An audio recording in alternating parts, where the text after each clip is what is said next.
we actually implemented peeing and pooing, which is a small feature, but it's actually a feature that was requested from Flinter like 3 years ago, and I've had that request high up in my list. Peeing and pooing Flinter. That may just be the most important thing I've ever influenced, whether or not the dogs are going to pee and poop in Hunter Call of the Wild. But for real, I know I'm a day late and a diamond short, but I wanted to talk about the winter show from yesterday that Expansive Worlds released on their YouTube channel. And there's a ton of stuff to get into, probably some things we won't be able to completely cover because there is so much coming on December 3rd. But we'll start with what we've already talked about a bit, a new dog breed coming to the game.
So yes, indeed, we are finally getting GSP's German short-haired pointers in the Hunter Call of the Wild. They'll be able to flush any fowl. They can also find small and large game. And I really can't wait to see how that's implemented and what uses it may have. Arguably though, just looking at that, it may be the most useful dog in the game, and we haven't even gotten to see it in action, but we learn more about them here. It's a German short-haired pointer, and it points to animals from class 1 to 9, excluding predators of the higher range. We also have a cool new feature, which is a spot point. So if you spot an animal with your binoculars, you can tell the dog to track it and it will not lose the scent for it. So even if you miss it, then your dog will help you find it again. It will tell you as well if you spook the animal, so it's not able to track animals that are fleeing. Exactly. So yeah, it'll tell you that you screwed up. We also have like different experience depending on the class range that you're searching. So for example, for a small game, it's a more intimate experience, so it has to be like shorter distances. But if you go and search for larger animals, you can set your dog loose and it will find an animal far away for you, and it will tell you when it finds it. So that's a cool feature. So a dog with high bond, which is when you treat it with love, we pet it, you praise it, it's much more efficient, it gets back its focus much quicker. So a couple of key points there, and pun is intended. It's going to be able to point to animals from classes 1 to 9, excluding higher range predators. And I'm curious at what point that range starts. I'm guessing maybe pumas and mountain lions might be the dividing line. Pumas are relatively often hunted with dogs, so I could kind of see that being a thing. Not necessarily pointers as much, but maybe they still go that route. The spot point feature though, this could be massive. The dog is able to point to a particular animal that you've spotted, but it can't point to fleeing animals, which makes sense. If we spook this lynx here, I don't think it makes sense to just send your dog on it, and once it calms down, your dog just finds it for you whether you can see it or not. That feels like a little bit too far. That's making the game probably a little bit too easy, but what it can do is let you know if you spook the animal, like if you're tracking an animal and you spook it, in some way, the dog is going to let you know that that's happened. But what I'm curious about is if the animal goes nervous, can the dog then use the spot point skill? Because if so, this can still be an absolute lifesaver on those marathon tracks. What'll so often happen is maybe you see that animal running through the trees at 350 meters, something like that. Even if you can just get the dog on it at that point, it could still save you so much time, because you know the animal's there, you slow down, and you let the dog use its senses to get you into range. But it sounds very detailed. Different experiences with tracking different game, like large game, small game, etc. It sounds like higher bond, which of course, your bond, which will show up here on the right, we have it at neutral now because we haven't done anything with shadow here, but Praising, giving treats, petting, that's going to increase that bond, and it sounds like that will in fact affect performance. So I like that. I like it being a little bit more interactive. But maybe the best part is the expert dog feature. Sure, yeah, we'll have the expert dog feature, which will allow you to teach your dog another job. So for example, if you have a pointer, you can teach it to be a tracker or a retriever, or if you are a retriever, you can teach it to be tracker or a pointer once it reaches like the max level for that job. So essentially, you can allow your dog to perform the jobs of two dogs, for instance, Pointer and Bloodhound, but you'll need to own the DLCs for both and have the dog reach max level, but that will be insanely useful. So many times I get asked, like, can you have both dogs equipped at the same time? And the answer is still no, but you will now be able to have your dog function like two, which I think is a pretty solid compromise. We actually implemented peeing and pooing, which is a small feature, but it's actually a feature that was requested from Flinter like 3 years ago, and I've had that request high up in my list, peeing and pooing Flinter.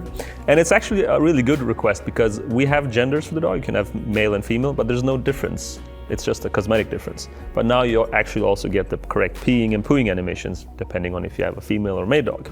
And then of course, you know, the peeing and pooing.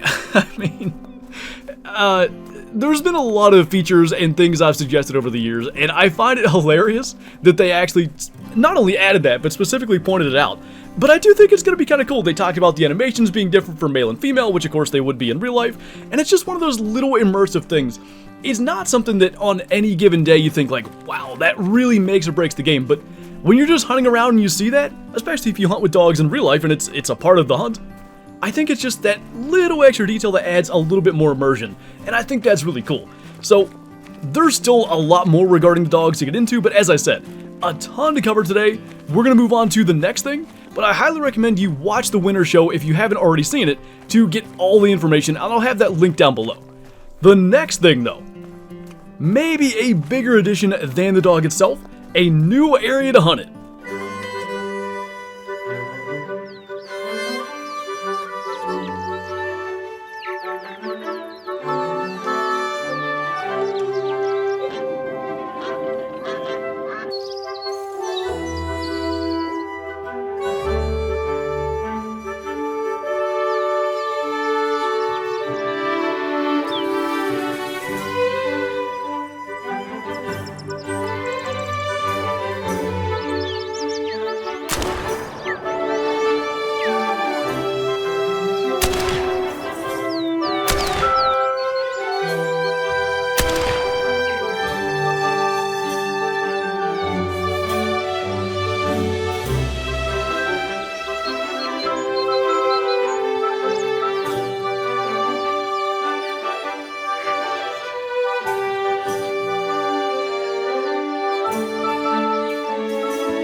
So for the first time ever, they're adding a kind of smaller map to the game, and they make the distinction, it's not the size of the other reserves in the Hunter Call of the Wild, but it's a more catered bird hunting experience, and we'll learn more as we go along here, but I really like what they're going for here, and, you know, is it the full size of another reserve that we typically get? No, but it's still 2 maps, 2 areas to hunt in 2024, which is a big step in the right direction, and I won't spoil too much, although most of you guys have already seen it.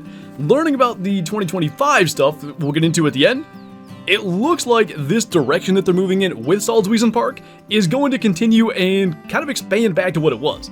We condensed the size of it down, so it's not as big as previous reserves, but it has the same amount of biomes, and it has, like, you know, beautiful biomes that's been upgraded as well as several new species of birds.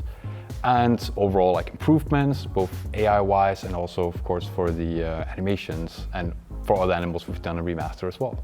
So we have the Ferruginous duck, which is a beautiful duck. It has this chestnut plumage. Beyond that, we have the Gatwall, which is, you know, just one of the ducks you have to have if you are a bird hunter. Yeah. So like a full remaster of the cinnamon seal as well. So you have the perfect combination now. When it comes to the landing, we got some feedback that they're often landing on top of the player, which is kind of not what you expect when you have decoys.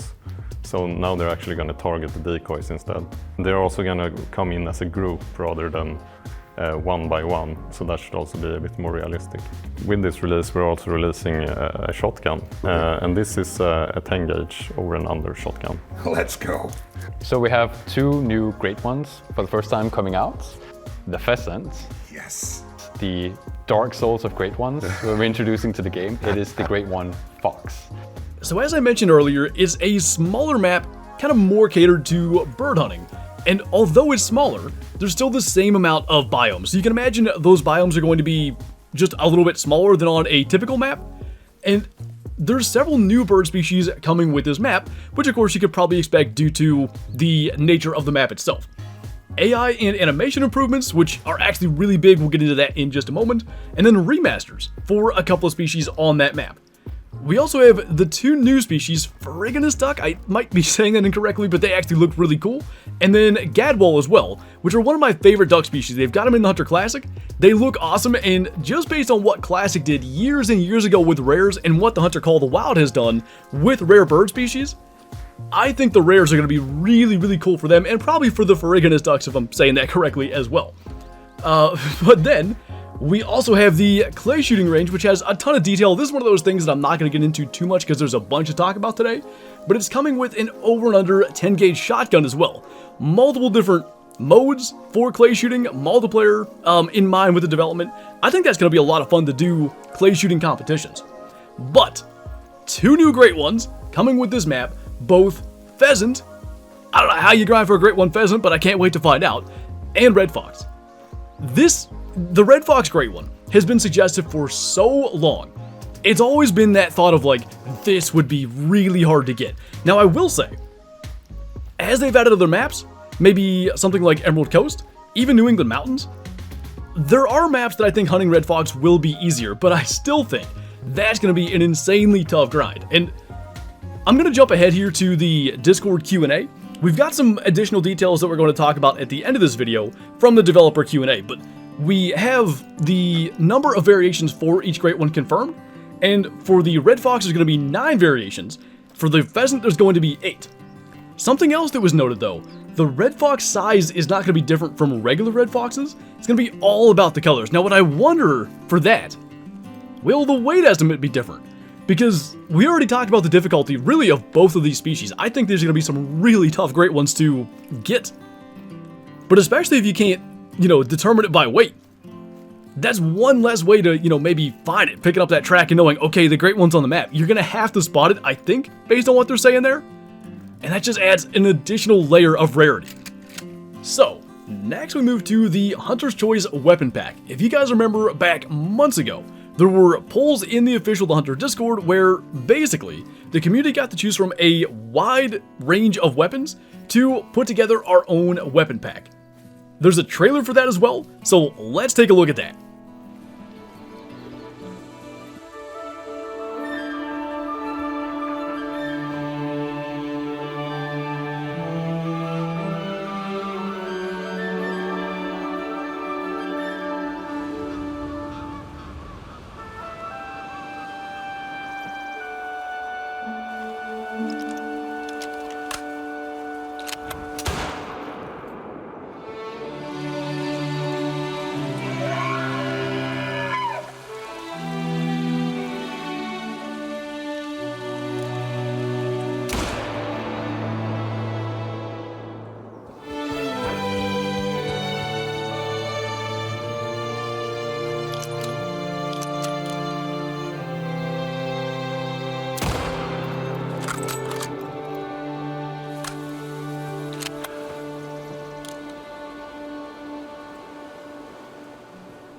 So we've got the Force Elite 300, that's your 300 Blackout. We've got the Johansson 450, and then what I think is going to be the star of the show, the Valgarda 375. I'm going to play that gunshot again.